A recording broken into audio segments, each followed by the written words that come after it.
diawali dengan diperlihatkannya perjalanan seorang wanita cantik yang bernama Lori. Setelah gagal berhoneymoon, Lori akan menyusul suaminya ke kota Denver. Di tengah perjalanan, Lori beristirahat sambil merenung. Mentang-mentang kerja di Ojon's Company, si AA malah gawe, padahal gue pengen honeymoon.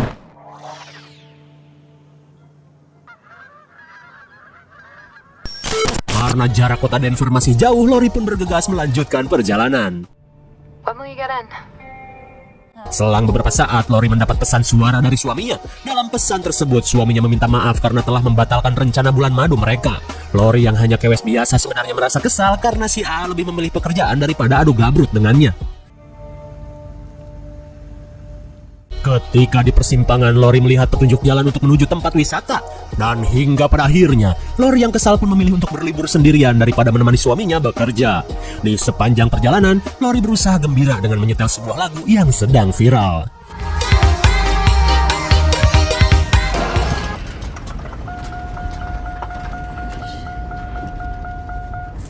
Tanpa diduga, mobil tiba-tiba mogok.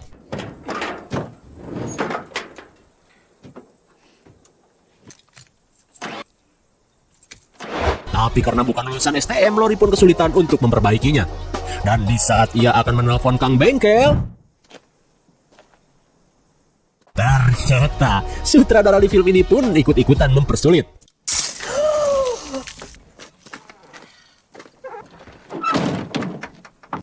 Hai.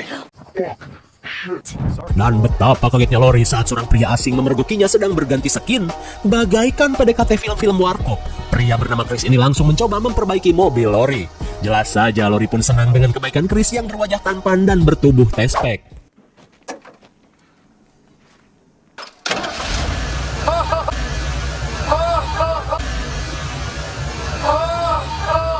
Bukan sulap, bukan sihir, Chris sang pentolan SMK mampu menyalakan mobil hanya dengan kunci roda. Di tengah selebrasi keduanya, mereka pun akhirnya berkenalan.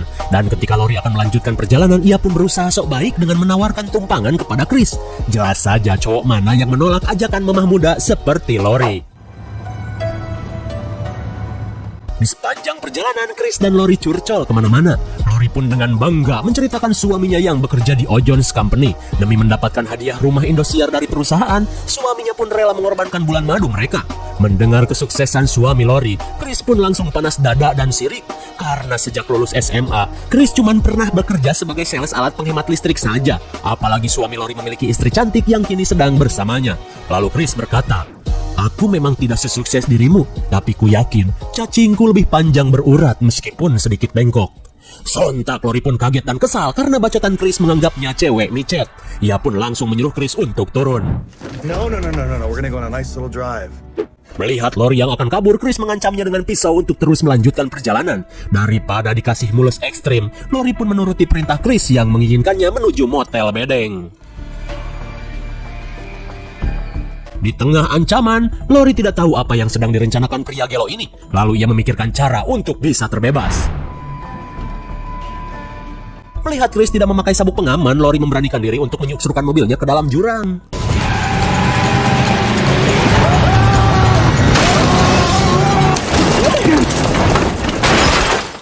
Akhirnya, Lori pun benar-benar nekat menerjunkan mobilnya ke dalam jurang.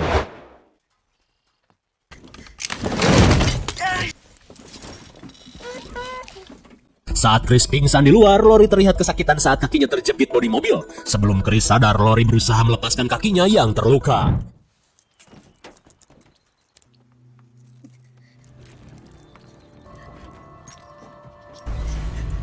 Betapa kagetnya Lori saat Chris mulai tersadar. Lori pun berusaha meraih pisau yang berada di dekatnya.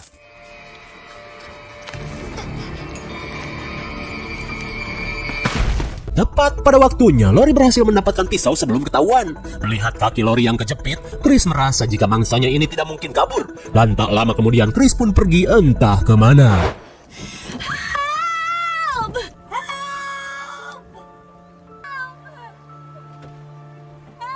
Singkat waktu, malam pun poek. Lori pun terus berusaha melepaskan kakinya yang terjepit. Pantas saja sebuah dahan menahan pintu mobil. Sambil menahan rasa sakit, cuaca dingin hutan pun menambah penderitaannya.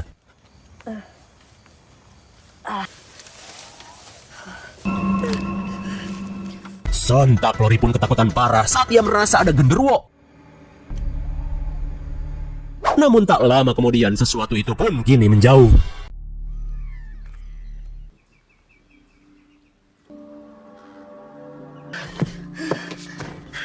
Di keesokan harinya, Lori yang tidak memiliki perbekalan terlihat bingung bagaimana cara untuk bertahan hidup. Sampai malam kembali datang, ia pun terus kokorotak mencari sesuatu yang berguna.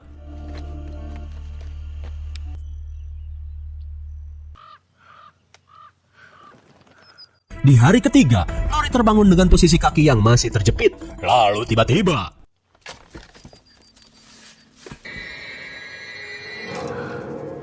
betapa kagetnya Lori saat melihat Chris datang dengan penampilan yang sudah berbeda. Lalu Chris berkata jika selama 2 malam ini ia tinggal di sebuah villa yang menggelar pesta. Sambil membawa makanan, Chris menyalahkan Lori yang harusnya nurut pergi ke motel dan bersenang-senang. Tapi jelas saja, Lori tidak sudi jika sampai perabotannya dieksplorasi. Kemudian Lori yang sudah 2 hari tidak makan memutuskan untuk menggembel pada Chris.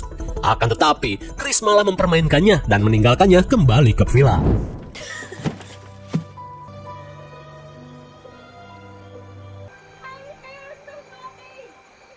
Saat malam yang dingin kembali datang, Lori melakukan segala cara untuk menghangatkan diri.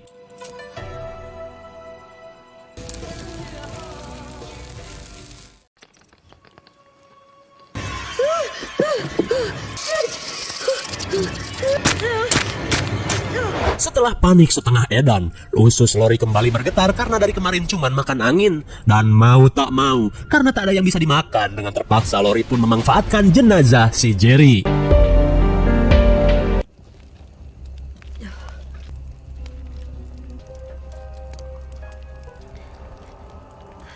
Lori pun sudah masa bodoh, tuh bakso juga ada yang dari tikus.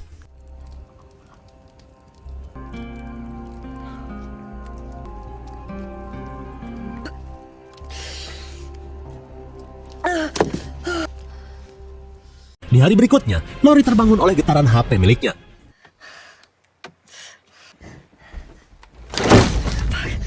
Ketika panggilan dari adiknya hampir tersambung, sinyal HP malah menghilang bersamaan dengan datangnya Chris. Lalu Chris bercerita tentang kekacauan yang terjadi di dalam villa yang ia kunjungi. Dan saat melihat gelang bertuliskan nama perempuan, Lori pun menduga jika Chris telah melakukan sesuatu di villa itu. Kemudian Lori menyembunyikan HP dan pisau ketika Chris sedang terus ngebacot gak jelas. Tapi tiba-tiba,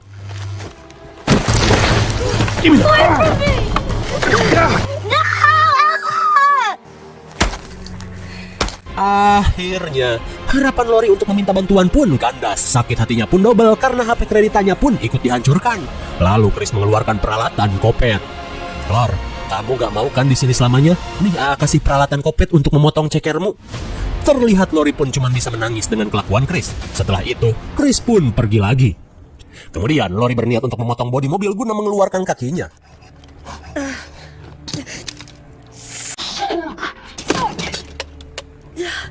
Tapi jelas saja, rencana super sulit ini membuat usaha Lori sia-sia. Saat malam kembali datang, Lori yang kehausan berniat untuk meminum ompolnya sendiri. Antara kecut dan bau asem, Lori merasakan sensasi ale-ale herbal untuk pertama kalinya. Ia pun menyesal karena sebelum pergi ia malah makan jengkol dan pete secara bersamaan. Namun saat hujan turun, membuat Lori pun berhenti melakukan aksi joroknya ini.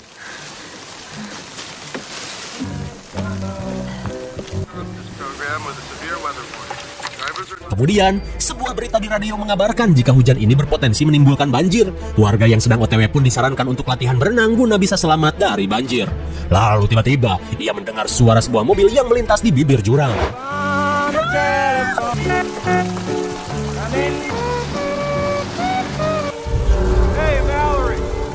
Dan ternyata, itu adalah Chris. Entah dapat mobil dari mana, Chris pun langsung menemui Lori. Sementara itu, Lori berniat untuk pura-pura modar menggunakan bangkai tikus. Did you actually try it? Melihat Lori berdarah-darah, Chris pun menduganya tewas saat berusaha memotong ceker.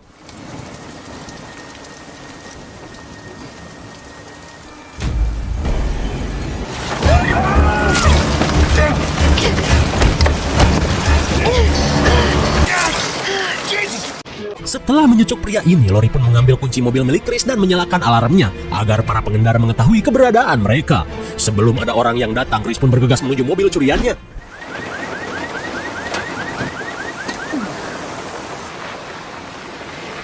Saat seorang polisi menghampirinya, Chris pun berlagak bego dengan mengatakan aki mobilnya terlalu berdamage sampai alarm mobilnya error.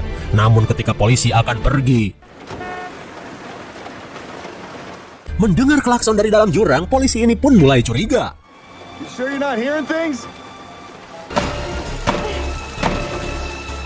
Bagaikan pesulap burik, polisi ini seperti dihipnotis dan malah merasa berhalusinasi. Chris dengan santainya meminta tumpangan dengan alasan membeli aki second, dan hingga pada akhirnya Chris pun pergi bersama Pak Polisi. Sementara itu, Lori terlihat kesal karena mobil polisi pergi begitu saja. Ya sudah, ia pun kembali bertahan di lokasi yang sebenarnya merupakan jalur sungai.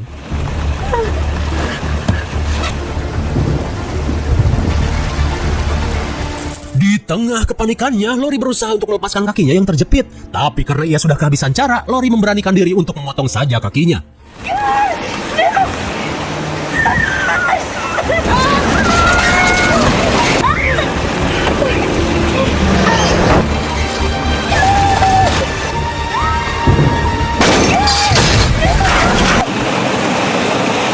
Untung saja, arus sungai yang begitu kuat membuat Lori akhirnya terbebas setelah beberapa hari kejepit.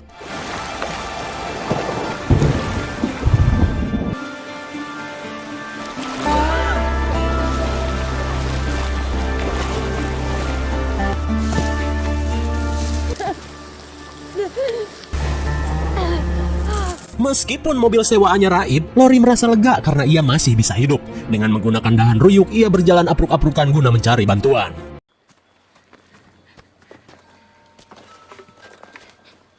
Selang beberapa saat, Lori menemukan sebuah villa yang diduga merupakan tempatnya Chris. Lalu tiba-tiba, Lori mendengar teriakan seorang wanita.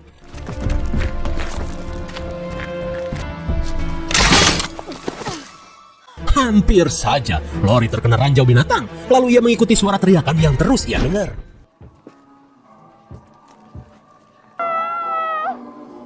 Melihat wanita yang disekap, Lori memberanikan diri untuk menyelamatkannya.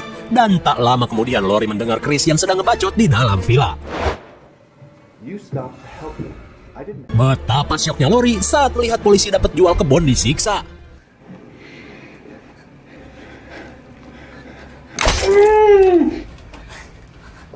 Setelah Pak Polisi tewas, Lori menyelinap untuk masuk ke dalam kamar wanita tadi. Lori pun melihat saat Chris berlagak bak seorang polisi. Ia pun akhirnya tahu jika Chris memang orang sinting. Dan ternyata Chris sudah banyak memakan korban. Kemudian Lori berusaha mendapatkan pistol polisi yang berada di hadapannya.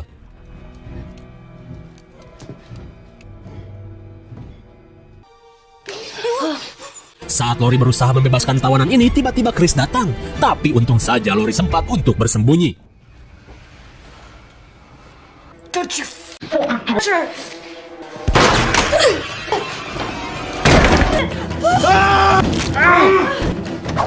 Dengan jurus gigitan dan cakaran, Lori dan si korban berhasil menghindari serangan Chris.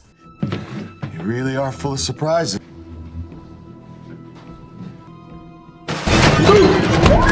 Can't run from This was how I hoped it would.